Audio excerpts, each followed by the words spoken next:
Who remembers the Teletubbies? Four little friends who were always playing in a happy little place with a happy little sun. The show isn't as happy as we once thought, though. That's because it's based on the corrupt mental institute in Bulgaria known as La La Land from 1955. The concept of the show is about four child patients who passed away on the same day. The children had been deformed due to the beatings and being severely malnourished, and they were even kept in isolation, which caused the children to develop severe psychosis and mental issues. The sun we see in the show represents the caretakers, ever present watching the children in the bright meadow. The kids in the institute in Bulgaria were locked in dark, cold rooms, starved for weeks on end, beaten to the point of unconsciousness, and tortured in the most unimaginable ways possible in the name of science, and for the caregivers to get their rocks off. These four children were met with a horrific end on the same day, which finally put a stop to the sadistic staff and practices. Tawadi was 7 years old when the incident took place. He had a facial deformity that made his mouth like a constant smile. On top of that, he was also deaf. He was said to be a troublesome child, and the caretakers would use this excuse to lock him outside in the snow for hours at a time. They would then bring him inside to continue the ordeal with cold water therapy. He got frostbitten repeatedly, which caused his limbs to go permanently blue.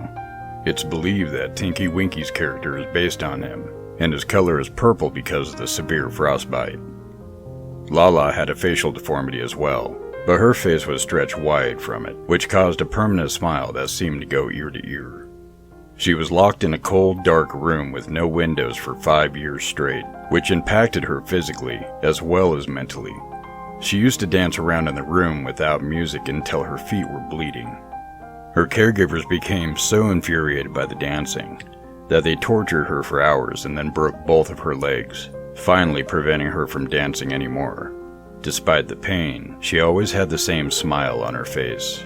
Due to the lack of sunlight exposure, her skin turned a sickly yellow color. Lala's character and the color yellow were inspired by her. Donka was a 6-year-old boy who was mute because he was never taught to speak. He was given a small handful of dried rice for nutrition each week, as well as being confined to his room for months at a time. He was sick most of the time. He would throw up the meager food given to him, resulting in him slowly starving. The caretakers would leave him face down in his own vomit because he was too ill and weak to move. It is known that Dipsy's character was inspired by him, and green was his color because he was always looking sick.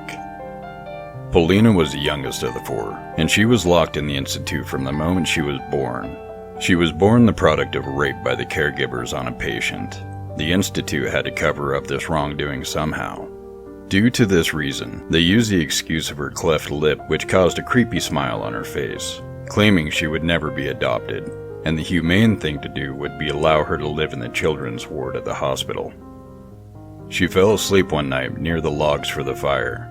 Some caretakers had allegedly been drinking at a company get-together, and mistakenly thrown her onto the hot embers and flames instead of a log.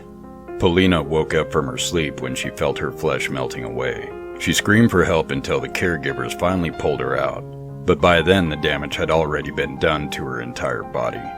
The character and color of Poe were inspired by her. The reason why the Teletubby creator added televisions to their stomach was because of the reason behind the children's demise in the institute. Their only source of comfort was their personal televisions. Each child was assigned a small 4-inch TV, which they constantly played throughout the institute. One day, the four of them overheard the director of the asylum saying that they would have to remove the televisions due to budget cuts. The four of them panicked because the thing that comforted them the most was being taken away from them. When the caretakers left that evening, the four kids went to the shelves and pulled out their televisions. They thought of climbing out the window, but there were bars on the windows and they were far too weak. So Donka got an idea and looked at the other children knowingly. They would hide them in their stomachs. They were used to swallowing their toys so other children wouldn't steal them. The next day when the caretakers arrived, the children in the wing were crying as usual, but four were laid in the middle of the floor surrounded by a pool of their own blood. They had clawed their own stomachs wide open and packed the televisions inside of their guts. The caregivers had no choice but to call the authorities. When the police arrived, they found the most shocking sight of their entire careers. The children's eyes were wide open. The televisions were playing their favorite show, and they all had permanent smiles on their faces.